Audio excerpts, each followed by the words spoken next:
Thank you so much for coming, people. Hey guys. Cool. I think we're starting to steady out with attendees. So I'm going to start just doing a little bit of housekeeping for everyone. So hi, I'm Alix. I'm the talent exec for the Southwest. I work for BFI NETWORK. Now, this whole scheme, you might know a little bit about it already, you might not, is called Short It Out. Short It Out is come off the back of the lockdown and everything we've been going through at the moment. And we're trying to get filmmakers to think a bit more creatively about how they can make content and what they can do at the moment.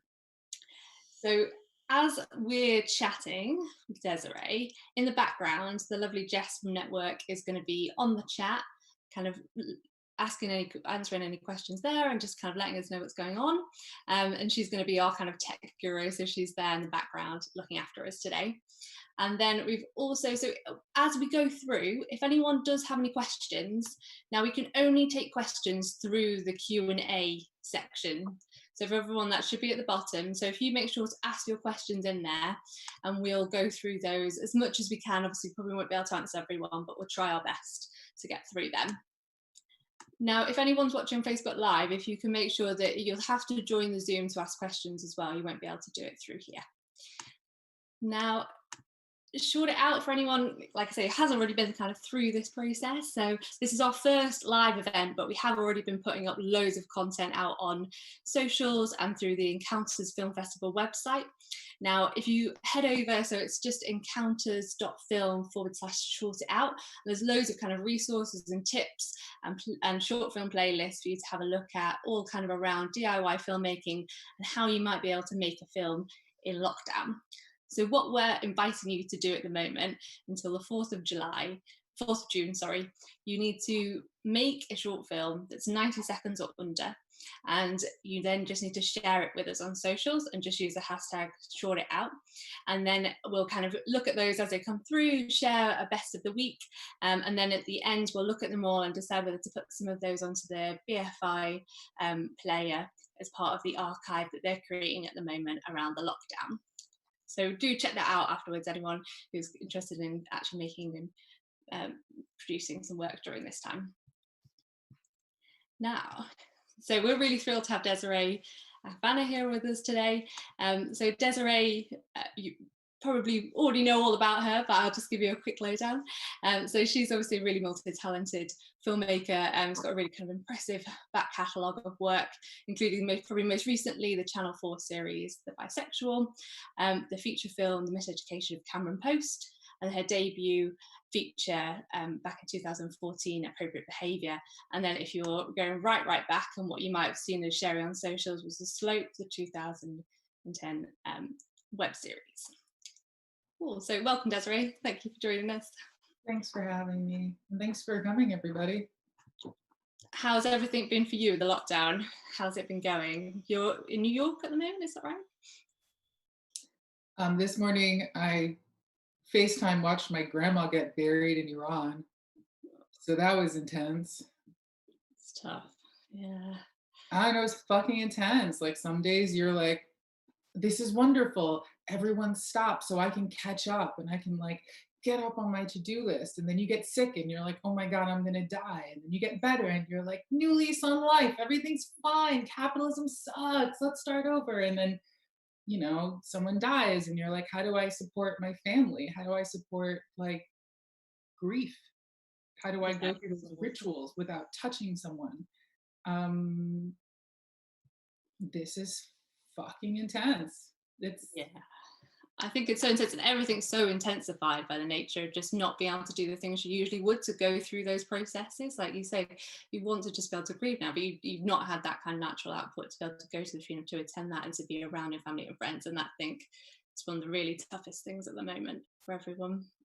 and also there's a lot of fear. Like I had to tell my mother, and for a minute I was like, well, I should just call her. I can't be there in person. What if I get sick? And then I was like, what if I get her sick? And then it was like, no, I mean, I kind of think it's more important to support someone physically and like touch. And I've been like touching my mom all week and I hadn't touched anyone in a while. And at first it felt really unnatural. And I don't know, it's just fucking intense. And it's not, I mean, I can't even begin to imagine people who are physically dealing with this in hospitals. I can't imagine what it is to lose someone you weren't. I mean, she was my grandmother. She was old. Like, it's one thing to lose a grandmother. It's another thing to lose someone that is like a shock to you.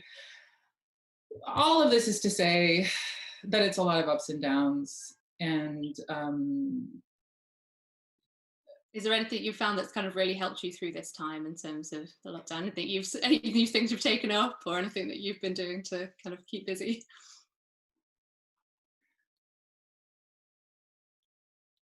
bathing, like keeping a schedule. I think for me, routine has been really good. I'm working through this, so writing is really helpful. Um,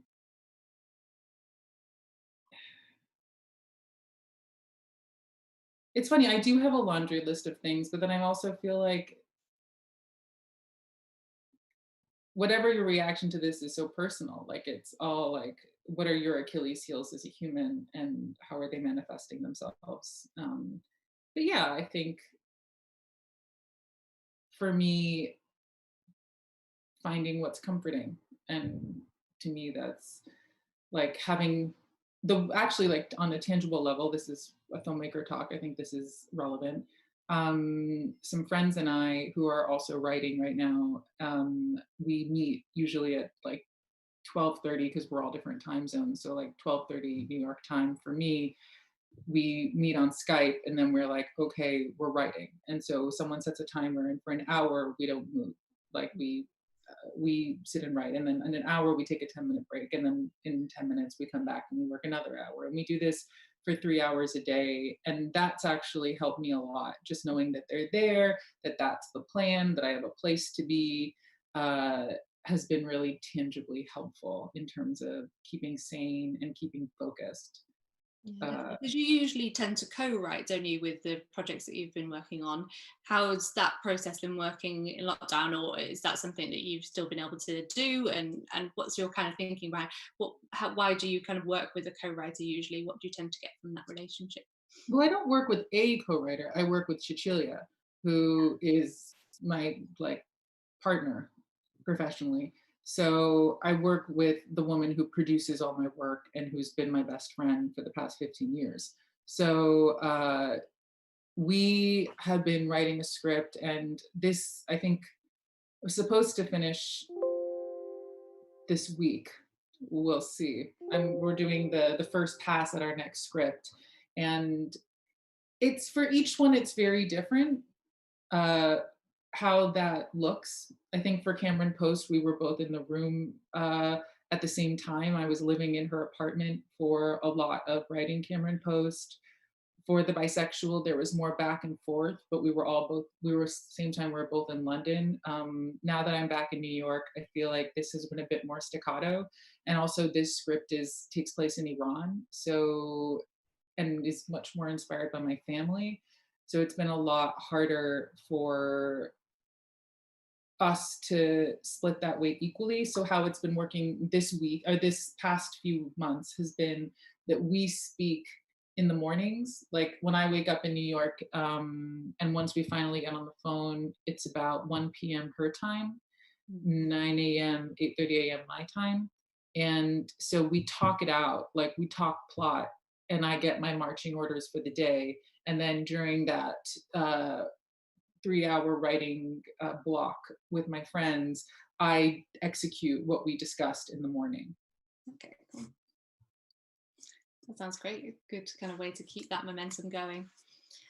Um, we'll move on to kind of talking a little bit more about your kind of process in terms of getting content off the ground and going right back to sort of the beginning of your career and the way that you've gotten into the industry.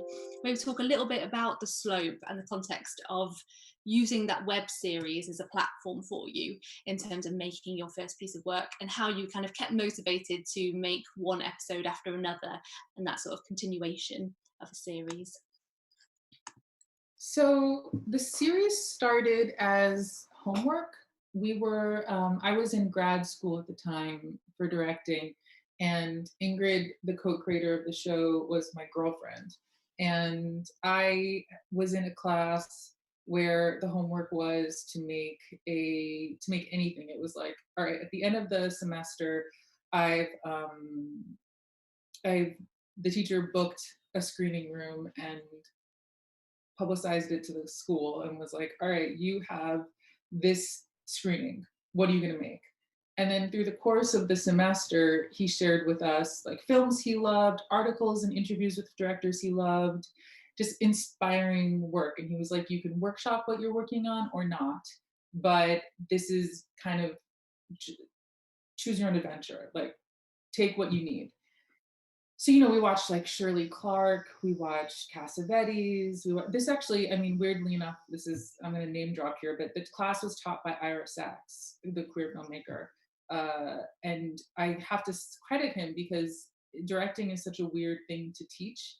Like some teachers would come in and be like, here's a checklist of all the things you need to prep on the day, XYZ. And I think that's such a bullshit way to go about it because every director is like a snowflake flake, like so many different ways to direct a scene, so many different ways to approach, and there's no right or wrong. It's just the result, and there's just taste. Uh, so for a class to just say like take what you need and here's like you have to deliver a product was really good for me because I didn't subscribe to the modes of directing that the other teachers were really adamant about, and I wasn't making work under their tutelage that I was proud of. And of course, I left this at the last minute, the film. And I remember I was joking around with Ingrid, and I had also like just come out of the closet, and she was my first like real girlfriend. And I was noticing that like when we talked about being gay, like it felt super homophobic. Like it was just, I was we were laughing at like the way lesbians dressed and talked, and it all felt very like, oh wow, we're really self-hating homophobic lesbians. Like for women who just came out and who are holding, I mean, she had been out for a long time, but like for someone whose life has really been touched heavily by being gay, I sound like a bigot. And we thought that was like Ingrid was like, that's funny. Like, you should write that for your short. And it kind of grew from there. It was like, okay, well, what's this couple and what are they doing and what's happening? And then, so that's how it started. And we didn't go into it with this idea that it's going to be this web series. It was just like, that's a funny conversation. What if there were two lesbians who kind of hated each other or hated themselves and hated all gays? And what would their conversations look like if you said all the un-PC things that you're not supposed to say out loud, but like maybe you kind of sort of feel like the least mature version of you. And so it was really nice because we had a screening set up for so soon. And it's funny, on lockdown, I keep thinking it would have been, I have so many ideas for slope episodes right now. Like there's something about confines, be there them budgetary, production, time, restraints, I think are really great for making things. And that's how it went with the first episode. We made the first episode really quickly. It was like I had an hour before class. Our friend held the camera. We did a couple of takes. It was over. The next day, like I edited together really badly. I'm a terrible editor. And then we screened it for the class. And it was the first time I screened something because I had done theater growing up. And I had never felt with film that I had an audience in my hands. And this was the first time that I screened something and I was like, oh, that's the feeling. Like that's what it feels like to have an audience in the palm of your hand. And that's why we made a second one. And it was just to make our friends laugh. So the second one was just like we asked some of our classmates and we asked our friend Charles to be in it. And it was just like more of a flex, like more of like it was my last year of classes. So I was like, all right, I'll do something for like end of year stuff. And then people really liked that. So then it became like, okay, if we write it on Monday, passing the computer back and forth, and then we shoot it Wednesday, and I edit it Thursday night, or we edited back and forth too. And then we had to upload it every Saturday. Like we had some restrictions for ourselves, just because we were doing other things too. That's how it came about. And then we just uploaded them, and they're really, as you can see, they're shitty. Like the production value is nil. The editing skills, not great. Like, and the script thrown together, but it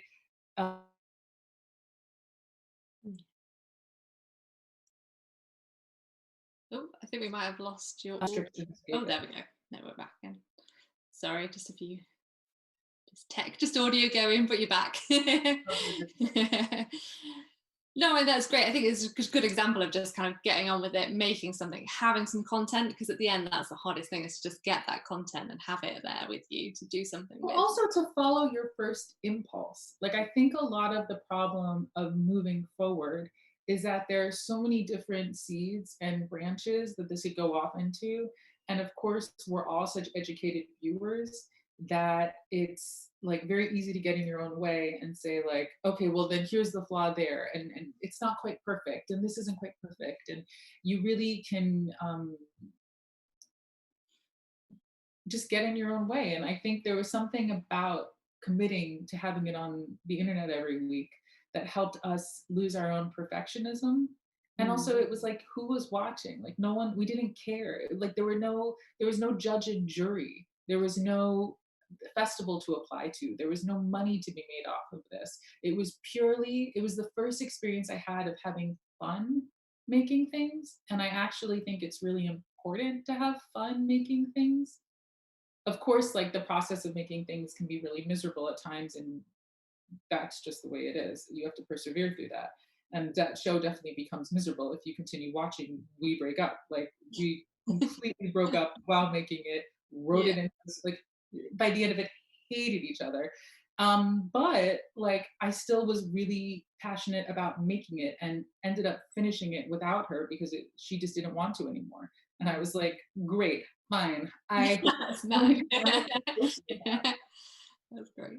Do you think there was any particular sort of mistakes or lessons that you learned on the slope that sort of you carried through to your feature films? So I definitely learned to have a good time. Like, I think, and what it is to chase the funny. Um, in terms of mistakes, I think that, like, it only got better from there. Like, yeah, it looks, it's not perfect, but it was actually losing that perfectionism and embracing mistakes and kind of making the mistakes its shining quality. And that's what I think is true of appropriate behavior. I think that's true of, like, each thing subsequently, like, improved in production value, improved in scope, but at the same time they're handmade. And I don't know, I think what I learned a bit about it from that experience was like, I don't, this is going to be a hard jump, but like, in film school, there were a couple of, like, names floating around us. And some of the students got very obsessed, and I did at first too, with the idea of, like, attaching yourself to a name, having a very important EP, or like assisting a director who's very famous, and then climbing up that ladder and getting, like, impressing that famous guy and, like, getting him to take you on. And I think there were moments where I definitely felt like if I didn't convince a powerful person that I was someone worth investing in, that I was fucked. And before we made The Slope, I had made a short film that I sent to 30 festivals and got rejected by almost all of them. Like $1,000 in entry fees, all rejections, and no one saw that film.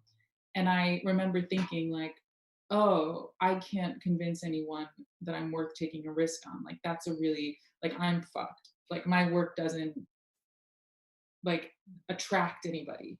And this has been a reoccurring theme in my professional growth, has been like, stop looking for someone to take a chance on you and just prove your worth. Like, let the work do the talking. Don't, with The Slope, it was like there was no seal of approval. People told their friends, told their friends, told their friends, and every week there were more viewers suddenly. And it was the same with appropriate behavior. Like, I applied to all the grants, all of the labs, all of the different, young filmmaker, like gravitas, mark of approval, and was rejected by all of them. All of them. Cameron Post, I applied to the Sundance Labs with, rejected. I, even after I screened Appropriate Behavior there, like every time I've been like, please like me, they're like, no thanks. But that's okay. Like, I think what I learned from that was like, you create your own space, you prove your own worth, you find a way to make it happen. And you don't, the experiences I've had of looking over at my peers who have been very good on paper and who's gotten like, who have people who have gotten someone powerful and famous to sign on, that person is never as invested as you are. That person is never going to give you what you need, like, or what you depend on them for. Like, it works for people, but not quite in the same way as an equal. And it's, for me, it's really important to have someone I'm in bed with be my equal and need it and want it the way that I do. And that's why I work so well with Cecilia, who is my producing and writing partner, because we're both invested, we're both here for it. We're not auditioning for each other. There's no hierarchy. And I never want to be in a room where I'm in out of my depth. So that's what it showed me. It was like, if it's just you in the park with like a fucking iPhone, you're still making a movie. It's fine. You're making it work. And that was a better position for me than to have been on a set with hundreds of people. That situation would have swallowed me, and I never would have made work that mattered to me, because I think I would have been swallowed by it. And I think the same would have been true for Appropriate Behavior. Cameron Post was a really tiny production, but it was slightly larger. Like, I think for me personally, it's been really great to earn my space with each one and get a little bit more ambitious as I go. Sure. And how did you find that first leap in between the slope and appropriate behavior? What was the process there for you in terms of getting, what point was the idea at when you took it to the studio or to the exec producers? Yeah. Well, not studio, you know what I mean. Um, Production company. it's a big difference. Well, Yeah. production, it was Cecilia. Like, so what happened was, while I was making the second season of The Slope, and I mean, things were going, it was intense. Things were going really well. Like, every week the show was having more view, like every week there was just a sign. It wasn't overnight. It was just like, we would get a piece of press that mattered to us. We would get an email from someone that, like, it was some kind of sign, like, this is going well. This is reaching a new platform for us. Um, but as it was getting better, and we were feeling more confident about our work, our relationship was atrophying, and the making of it was getting harder and harder. But my ambition always trumps my, like, personal comfort. So I was writing a feature as we were doing the second season. I was writing the first draft of Appropriate Behavior, and I felt like we need to, like, but I was also really obsessed with making my first feature. To me, it was like losing my virginity. I was like, I must do this. This is what separates the men from the boys. I am a man. Like, like, it was a real marker for me. So I had one goal in my mind, and it was like, how do we make um, a feature version of this? Because we have a modest audience. We have an idea of what it is. It's this couple that's kind of unlikable, but like honest, and like a Larry David-esque dyke. So that was like what I had in my head. And I started writing it. And then the problems came. It was like, well, Ingrid doesn't want to do it with me. Like, I started writing it and gave Ingrid, and was like, Ingrid, join me, let's co-write it. But it wasn't working. So it was like, okay, then great, edit, I'll write it myself. And then I wrote a draft myself, and I was planning on shooting it on the weekends. Or no, okay, it was inspired by scenes from a marriage. That's what I did. I wrote a script that was 12 scenes, and it was I was going to shoot a scene a month. And I would shoot it at locations that I knew around Brooklyn. So the way that we shot The Slope, and I would just take out a loan and shoot it on favors mostly. So I thought I could do it for like 10 grand. Um, and like pay for lunch and use my school's equipment and just ask for favors. And that was the first draft of the script. And I shared it with Cecilia as my friend to just be like, will you read this and tell me what you think? And do you have any notes? I'm going to shoot it this year.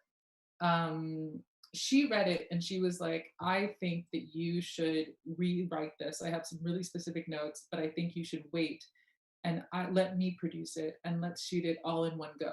Like, she's like, throw out the 12-month structure. And I was like, great, fine.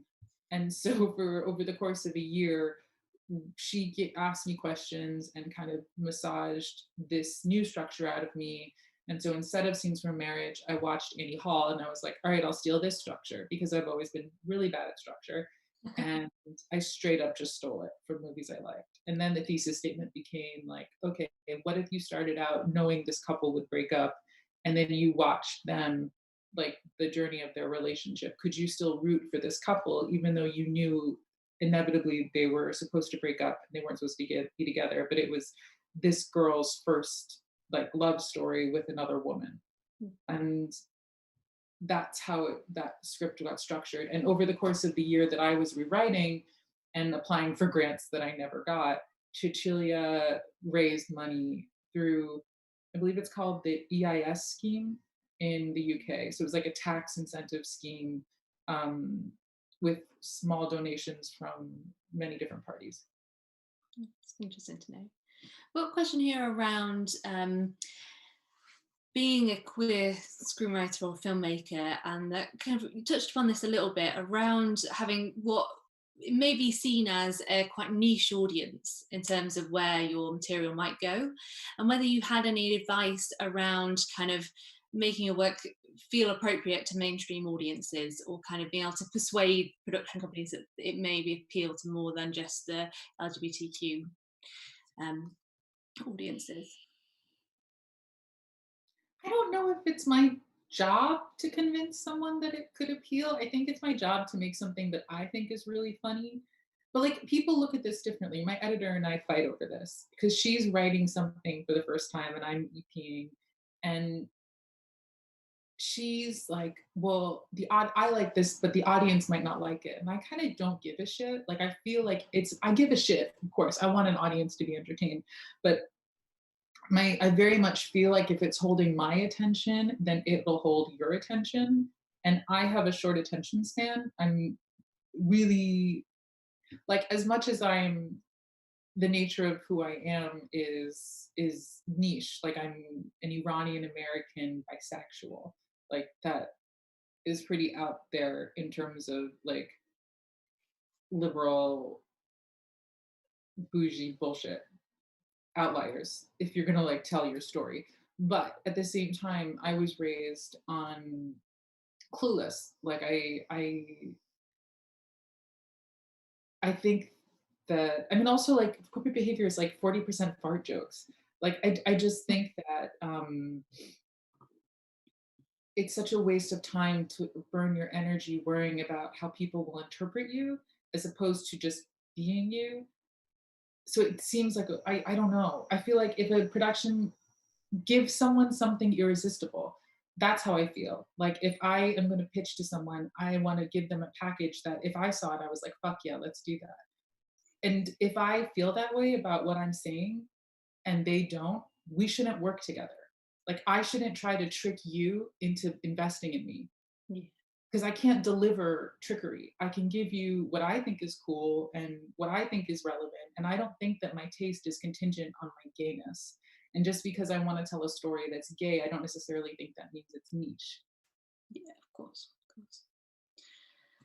Do you think, obviously, a lot of some of the things that you look at and the characters that you've formed and a lot of the content you've made is to some senses autobiographical in the way that you use, or kind of been influenced by yourself in the way that you produce some of the characters, but obviously having to be slightly removed from that, what would you kind of advice would you give to people who were going to base kind of their protagonists on themselves, but kind of obviously need that distance, they need to characterize them to kind of make them fulfilling and good characters in their piece of work? You know, where's the line there? You know, what did you do to kind of be able to use that but step back from it as well? Well, like then the minute you write something down, it becomes fictional because it's subjective. It's your opinion of the truth. It's your perspective on yourself. And also you mold it like clay. Like you write, like I could write down exactly what this talk is between you and me, and then I would go over it a million times to elevate it to something that is worthy of a scene, you know? Like I think it's I think it's about making an event of the banal and like the pieces of your life. I don't know, it's funny that I'm doing this week that I've had such an intense I mean telling my mother that her mother was dead. Like it felt like I was in a movie. I had forgotten for a minute why I make such personal work, and then that happened, and I was like, oh, I forgot. Iranians are so extra. Like we're just all in a movie all the time, and the way that we react to things is so huge. And you start to see like sometimes. I think what attracts me to this genre of like auto fiction is the ways in which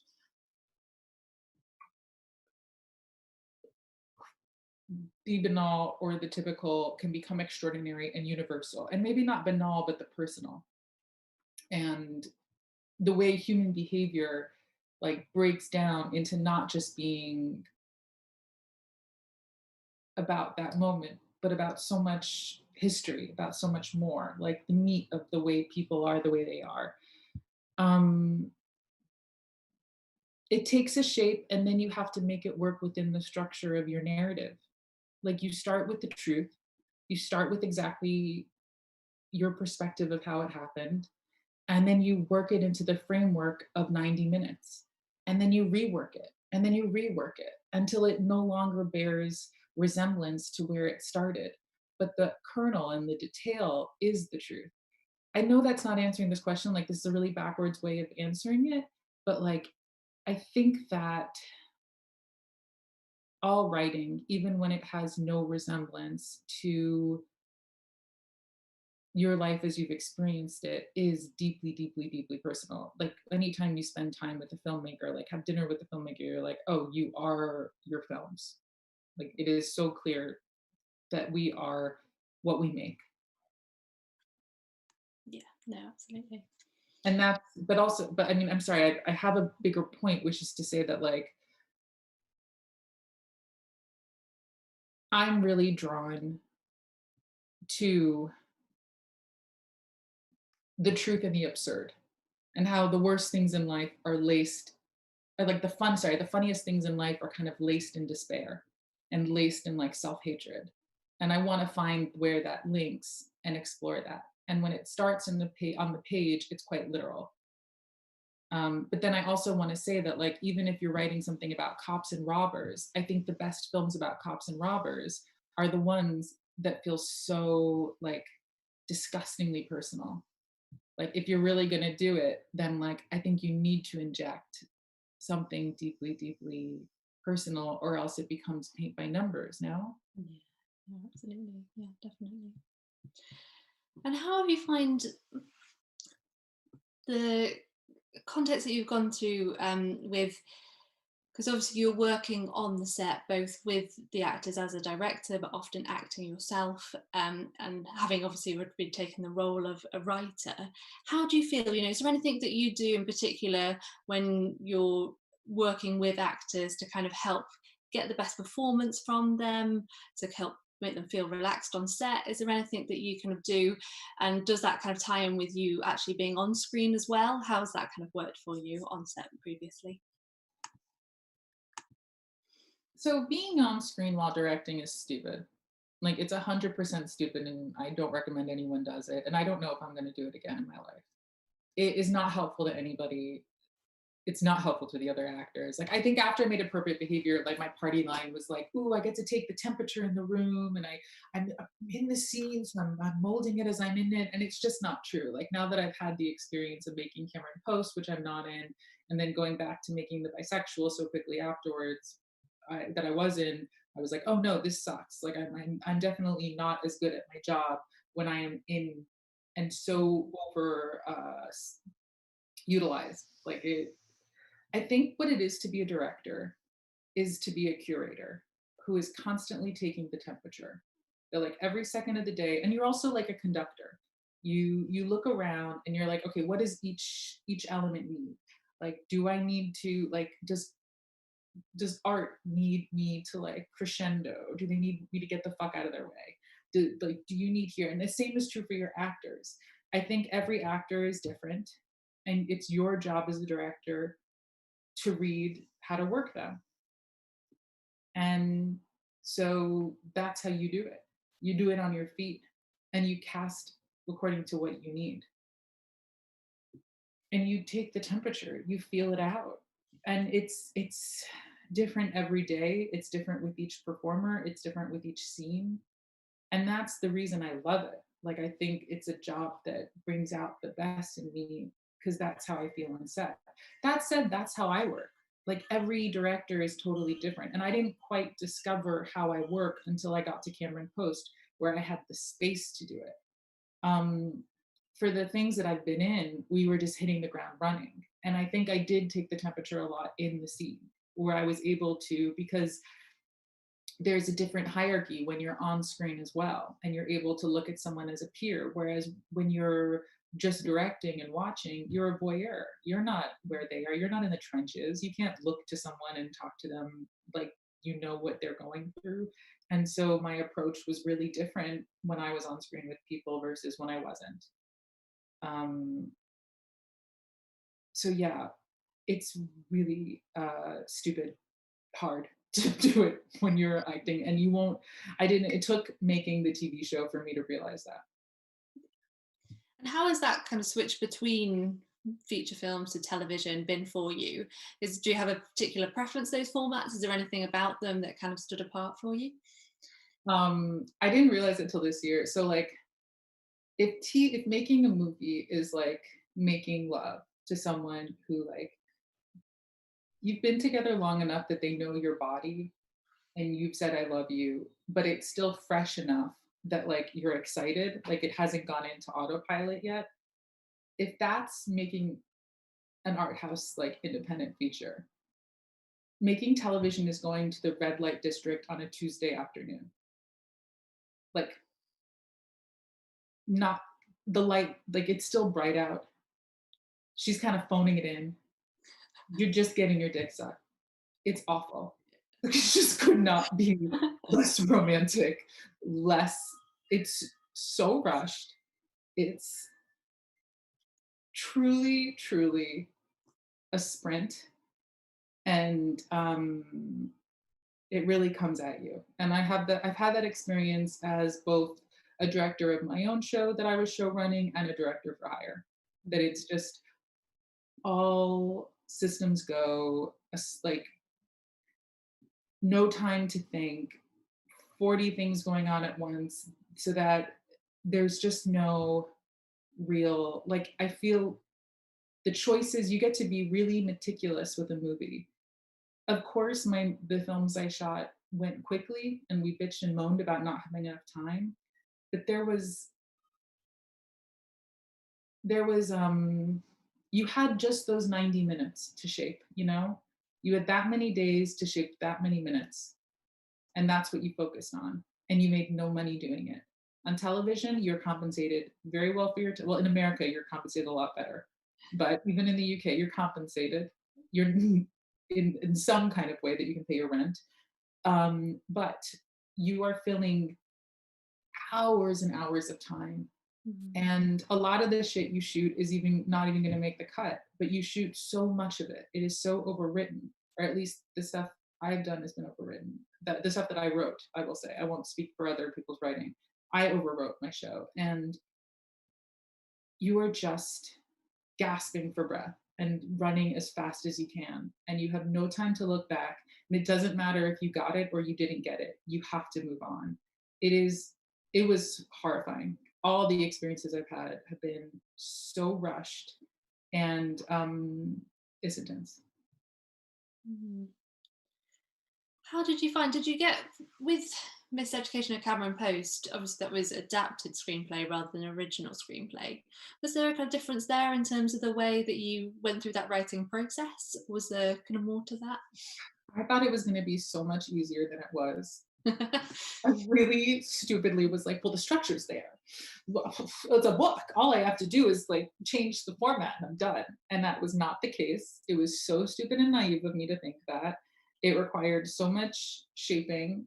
I mean, the approach was different in that, like, Cecilia and I wrote an outline first, and we hadn't really outlined before that. And I'm talking about from when I started writing as like a 9-year-old. Like, I started writing scripts, like theater scripts for lunchtime, really young. And I always started with people talking. And in the scripts I wrote in college and in grad school, I was always really, and with appropriate behavior, it was always like two people in a room. What's going to happen next? Let's see. And with Cameron Post, it was like, okay, we have this structure to fill. I knew the book is 500 pages and covers, what is it, like 10 years in this, or like 5 years in this girl's life. The movie covers the last 200 pages of the book, and about like, I forget what the calendar timeline is now, but it can't be more than like 8 months. Mm. Maybe like 8 months of her life. But it's a really condensed period of time, and the journey at God's promise, because in the book starts when she's 11 and it covers so much of her life. But I always knew that if I was going to adapt it, I felt specifically interested in adapting her time at the rehabilitation center. So it brought structure into what I did. And but also trying to craft a narrative around the journey of her going into God's promise um was the problem of that film. And it wasn't solved in the script stage. It ended up becoming solved in the edit.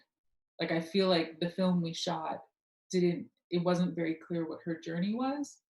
And I think that's one of, now that I've like judged a couple of awards things and film festival things and struggled a lot with my own work. I think my main issue as a viewer and a filmmaker is always like, let's just get that thesis statement out there. Like, who is this person? What is their problem? What is their journey? Like, give me something to bite into. And it's so basic and stupid, but it's also comforting as a viewer. And I think that's something that we failed to do in script stage and had to rewire into post in Cameron Post. And the post on that took twice as long as we had originally thought. Mm. There was a lot of reshaping her narrative. I see. That sounds, yeah, slightly more complicated. What kind of hooked you into that novel in the first place? What kind of really incentivized you to be part of that production? Um, so I got a copy of the book from a book editor I knew who was like, I think you'll like this. And I loved it. And I shared it with my girlfriend at the time. And my girlfriend at the time was like, oh, you need to make this into a movie. And I thought it was too like mature for me. Not, I mean, it's a teen film, but it's, to me, it was really delicate, the tone and the balance between the tragedy and the comedy and what this girl was going through. And also, I didn't grow up religious, so I was really intimidated by the idea of tackling a story about evangelical Christians. But then as I was traveling with appropriate behavior, this was years later, like 2 years later, I had made appropriate behavior and I was traveling with Cecilia, and I gave the book to her and I said, this star thinks that we should adapt this. I don't know. I don't think it's something I think it's a fourth film. I don't think it's a second film. We need to earn it. What do you think? And the minute she read it in like a week and said, we're doing this. And so honestly, it was peer pressure. It's But I'm glad, perfect. but it was up until like a week before we got, when was it? Like, I remember I had already like flown myself to the States because I was living in London at the time. And I really didn't believe in myself. Like, I really didn't believe that I could pull it off. And there were many times where I told Cecilia, I don't think I'm good enough for this. Like, I don't think I have this in me. And it really, and I'll say that for now. I'll be straight up with you. God, I know you're recording. I don't know where this is going to end up, but whatever. I even the thing I'm writing right now, like it scares the shit out of me. And there are times where I'm like, oh God, am I in over my head? Like, who the fuck do I think I am to tell a story? Like right now, I'm writing something that we're going to translate into Farsi that takes place in Iran during the 70s. That is about a moment in history that I was not a part of. And often I know I'm going to be skewered by some Iranians. That's just a fact. And there are moments where I'm like, who the fuck do I think I am? This is a mistake. I should I should do anything else. And then I remember how I felt about Cameron Post the August. So we shot in October, November. And I remember how I felt in August because I was shooting a horror film. I was acting in this horror film called Creep 2. And I remember like on my time off from that, I was looking through names. We were like making offers for the cast on Cameron Post. We had no cast attached. And I kept thinking, this isn't going to happen. Like, I'm not up for this. Like, I'm going to fail you and we're never going to make this work. And it's remembering how much self doubt there was that really confirms that those insecurities are part of the process. And I mean, incredibly proud of Cameron Post and what that is. And I was the person to tell that story. And as I said, I think self-doubt is part of the process. It's just why I'm sharing that anecdote. Yeah, of course. I think everyone has that sort of imposter syndrome at some point where you kind of feel like, why am I here? Should I be here? But I think that's really kind of must be reassuring for everyone to know that everyone feels that at some point. Do you think, kind of moving on now to talking about the kind of larger context of, obviously you've had this opportunity to move forward from your first feature, and there's definitely a lot of kind of conversation at the moment around female filmmakers and getting past that kind of initial stage of the first feature, and that they're there in shorts, they're there at Sundance, they're there in this kind of initial stage, but they just don't make it that much further. Have you got any sort of insight on that, or are you seeing any sort of changes in terms of the way that female filmmakers are being represented? I don't have a good party line for that. Like why there's that drop off.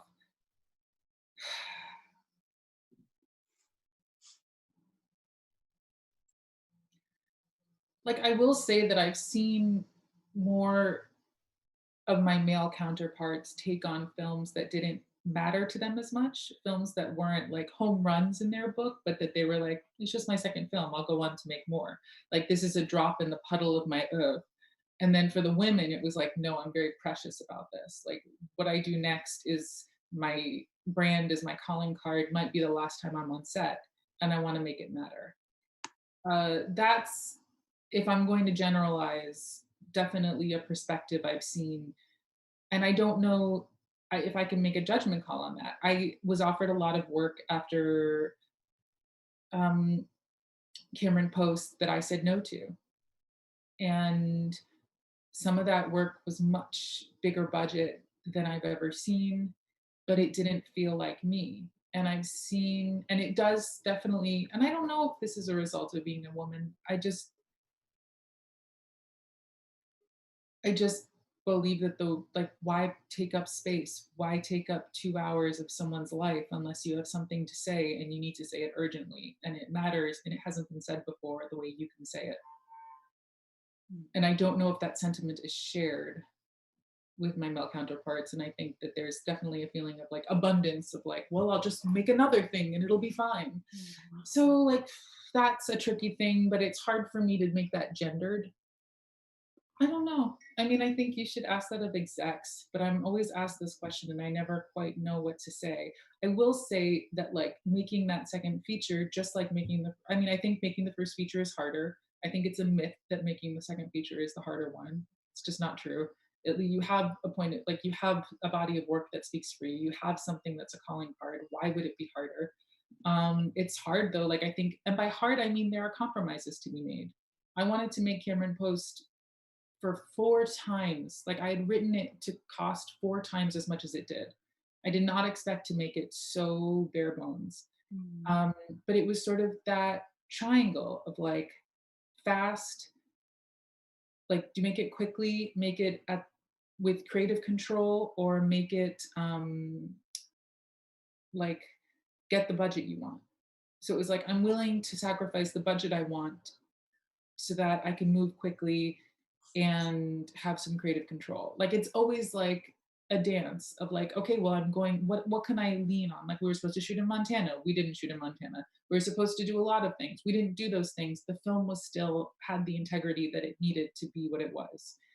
Um, it's I think a lot of directing is definitely knowing where to compromise and where to not compromise. And for me, that story didn't need a lot of money to support it, and but I did need a lot of creative freedom. And always, if you're willing to take less money, you're going to be making more choices for yourself. And then in terms of the timeline, like, I didn't want to keep going out to more and more financiers. I only wanted to do one round of showing the script around, and I did. Do you think there was any sort of particular point where you really felt that you'd kind of defined or got to know your own voice as a filmmaker?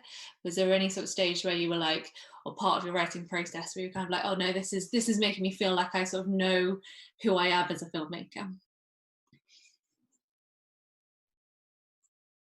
In my career with Cameron Post, I think just generally through the films, has there kind of been a point where you've really kind of gone, okay, this is the point that really sort of defines who I am, or kind of really kind of allowed you to feel like you've got a voice?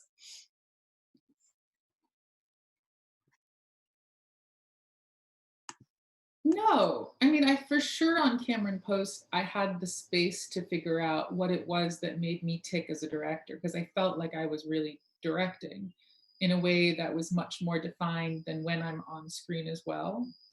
But with each thing, you shed a little bit more of your reservation and your insecurity, and you fall into it. And even when you have a shoot that's difficult or painful, you learn a little more about what you need, and what you excel at, and how to get the support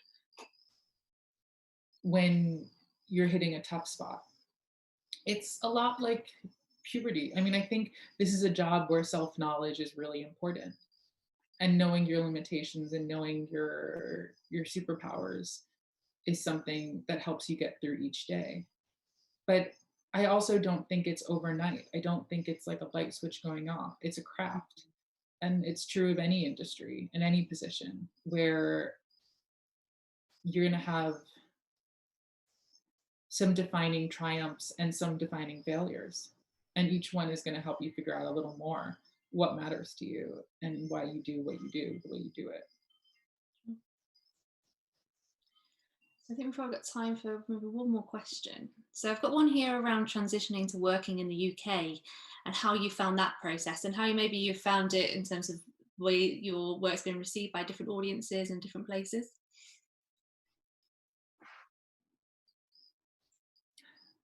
I'm not going to lie, that's a really hard question for me to answer. Was there I anything you found kind of really obviously different when you kind of moved to the UK in terms of the way that the industry worked? oh Or, yeah, yeah. like, I have an answer. I'm just saying I don't want to talk about it. No, I'll talk about it.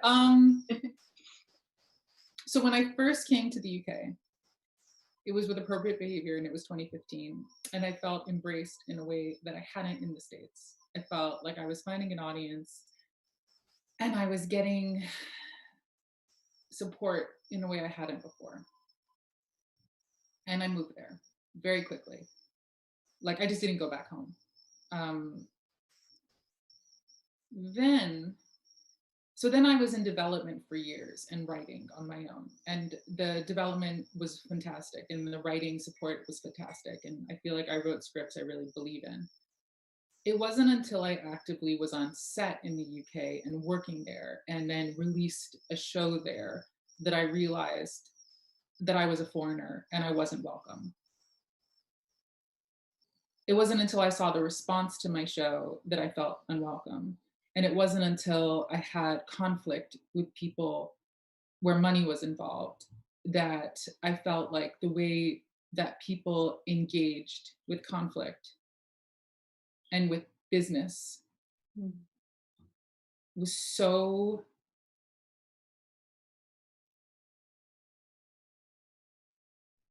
indirect, and that I was perceived as wildly inappropriate because I wanted to have direct conflict or direct, like, Yeah. hammering out of our opinions and our emotions.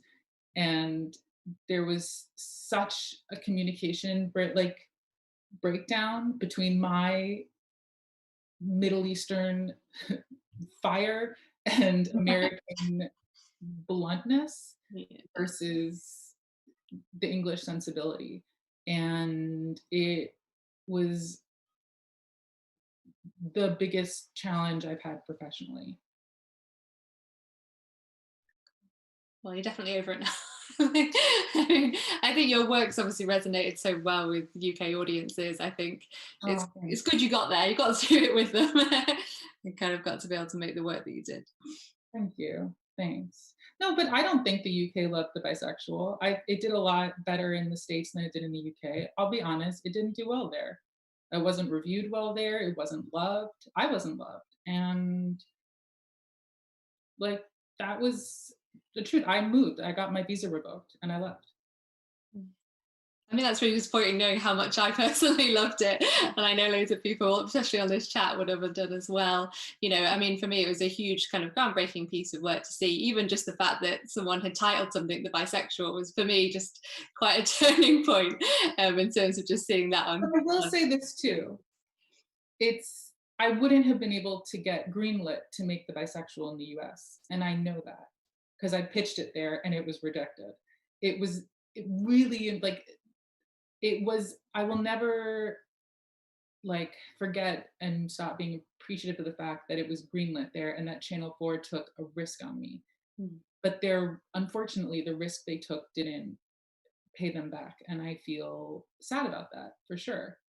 Um, but I still think they're like, the UK brought us all these shows that influenced me in a really big way. And Yeah, so definitely. And I some of do, those, like you say, don't always get past season one, but are just kind of really stand out in terms of kind of cult followings and just kind of really kind of having a kind of noticeable kind of support for it, I think. yeah, it's hard. It's hard.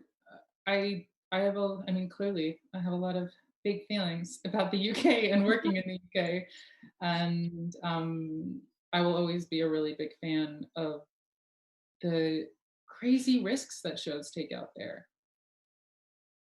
Yeah, no, definitely. And I think, yeah, glad they took the risk on you at the time, and really looking forward to see what you do next. Is there anything that you can push us towards? Any little insights of, do you know when things might start taking place, or are you not in production yet? Are you Does still writing? anybody know when things are going to start taking place in the world? I mean, I would be really impressed if you found anyone who had that answer.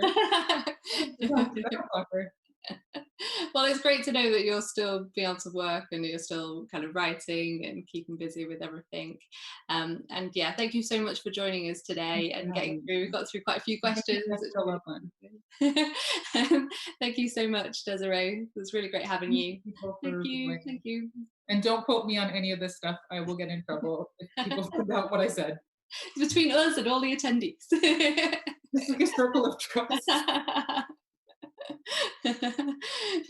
Brilliant. Thank you so much, Desiree. Thank you everyone for listening in and joining in with us today. Thanks. All right.